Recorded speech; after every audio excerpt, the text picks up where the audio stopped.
গত ২৮ ফেব্রুয়ারি থেকে ইরানের ওপর যৌথভাবে হামলা চালাচ্ছে যুক্তরাষ্ট্র ও ইসরায়েল। ওই দিন থেকেই পাল্টা জবাব দিতে শুরু করে ইরানের বিপ্লবী গার্ড বাহিনী আইআরজিসি। একই সঙ্গে যুক্তরাষ্ট্র ইসরায়েলের আগ্রাসনের জবাব দিতে অনবরতভাবে হামলা চালিয়ে যাচ্ছে লেবাননের প্রতিরোধ যোদ্ধা হিজবুল্লাহ। এই হামলার ধারাবাহিকতায় গতকাল ইসরায়েলের উত্তরাঞ্চলীয় হাইফা শহরের একটি তেল শোধনাগারে বড় ধরনের ক্ষেপণাস্ত্র হামলা চালিয়েছে ইরান ও লেবানন। এই সময় তেল আবিব ও হাইফায় কয়েকটি ক্ষেপণাস্ত্র আঘাত এনেছে বলে স্থানীয় সংবাদ মাধ্যমগুলো নিশ্চিত করেছে।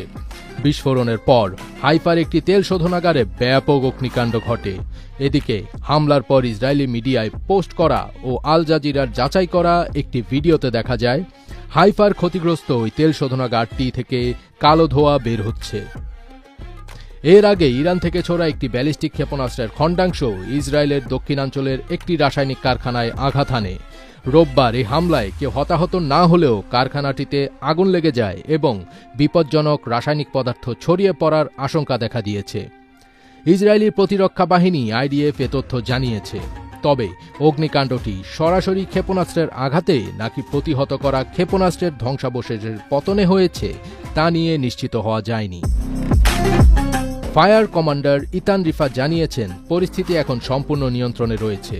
এতে কোনো হতাহতের ঘটনা ঘটেনি এবং জনস্বাস্থ্যের জন্য ঝুঁকিপূর্ণ কোনো রাসায়নিক ছড়িয়ে পড়েনি। যদিও সেদিন রাসায়নিক ছড়িয়ে পড়ার আশঙ্কায় অত্র অঞ্চলের বাসিন্দাদের সরিয়ে নেওয়া হয়। এদিকে লেবাননের সশস্ত্র গোষ্ঠী হিজবুল্লাহ দাবি করেছে তারা হাইফায় অবস্থিত একটি ইসরায়েলি নৌঘাঁটিতে অত্যাধুনিক ক্ষেপণাস্ত্রের সাহায্যে হামলা চালিয়েছে। গত ২ মার্চ থেকে লেবাননের ওপর ইসরায়েলি স্থল ও আকাশপথের হামলা জোরদার হওয়ার পর হিজবুল্লাহর পক্ষ থেকে এই পাল্টা আক্রমণ চালানো হল। মোটের ওপর বলা চলে যে ইরান এবং লেবাননের সশস্ত্র গোষ্ঠীর হামলায় দিশেহারা ইসরায়েল ও যুক্তরাষ্ট্র, কারণ ইসরায়েলের পাশাপাশি মধ্যপ্রাচ্যে থাকা যুক্তরাষ্ট্রের ১৭টি মার্কিন ঘাঁটি গুঁড়িয়ে দিয়েছে ইরানের ক্ষেপণাস্ত্র।